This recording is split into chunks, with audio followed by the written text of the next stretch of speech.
Today's episode is brought to you by Modern Grower. Modern Grower is the go-to source for 100% organic, GMO-free microgreen seeds. Trusted by hundreds of growers for high quality and low prices. If you're growing microgreens, start saving at shop.moderngrower.co. For somebody hearing this, liking the idea, how do you get into a local chain? What are the steps you took to get into that first Hy-Vee? Mm-hmm. So our path was a little unique because we were picked up. Hy-Vee did this thing called a local food summit where they were doing a push to get local producers on their shelves. They're still doing it right now, but I'm assuming at some point that'll end. It was kind of like a quarterly thing. I would say the best thing to do is establish a relationship with that grocery store buyer.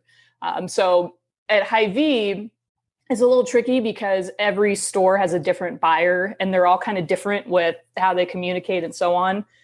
So I wouldn't recommend starting at a large grocer first. I would recommend starting at more of like a farm store like what we have. We get people that approach us with new products quite a bit. And so, just establishing a relationship, whether it's the owner or the buyer. But some key things is, this is a big sticking point. Let's say you're going to like a local food co-op. Don't just show up. Don't just show up because the buyers are busy. And, if someone just walks in the door and you're in the middle of work and they're like, hey, I want to sell you my product, they're not going to want to give you the time of day. So it's very important to get on the phone. You can email, but everyone ignores emails and it's easy to. But if you actually call them, that's your best bet. So call, don't take much of their time, give them 5 minutes, tell them about your product, and then ask if you can bring samples at a specific time and a specific date. That has been the most successful for us because it really shows that you respect their time, and then show up and give them samples. What do you think cuts through the noise to a buyer's ears when you're pitching something? I'm sure they get countless pitches. Mm-hmm. They're constantly seeing products. How do you stand out? Yeah.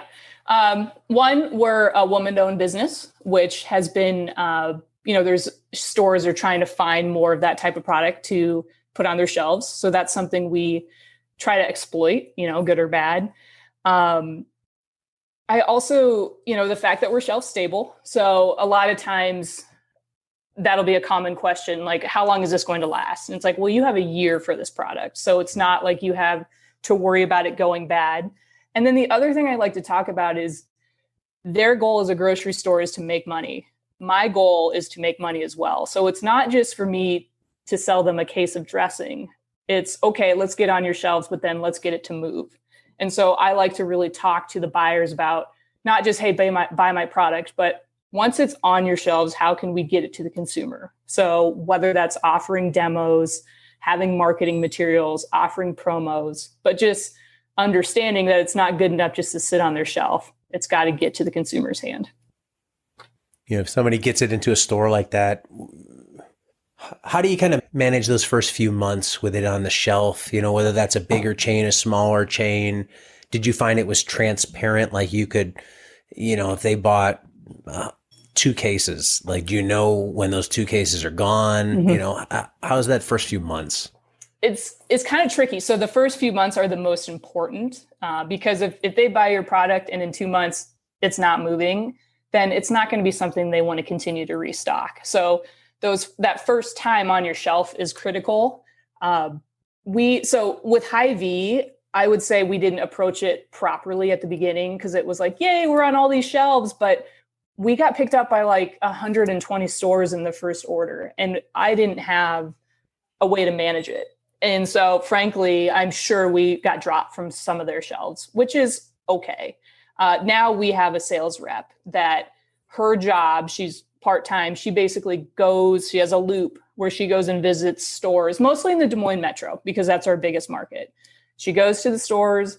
She makes sure we're stocked. She makes sure they're properly faced on the shelf. She tries to get us a shelf spot at eye level, and she's just kind of our face in the stores. We're to a point now where we have distributors. We have one in Minnesota. We also have a smaller distributor in Iowa, and they're kind of the face of our business now. So it's not, I've got my sales rep in Hy-Vees, but then my smaller accounts, my distributor is now the face of our business. So it's very important that they know our story, they're reputable and those sorts of things. But I trust them that they're doing the right thing for our business.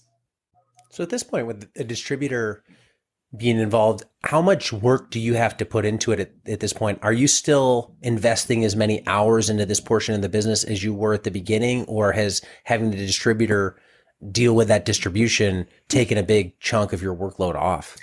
So my workload has shifted. So now that I know I have a distributor in certain areas, my workload is shifted to sales and picking up new accounts.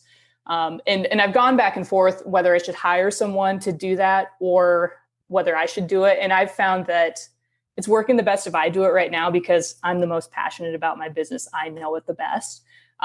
But the end goal would be to hire someone else to do that. So I'm no longer, driving product from point A to point B, delivering to stores. Now I'm more just checking in with my distributor, seeing if they need anything from me, and then working to get new accounts.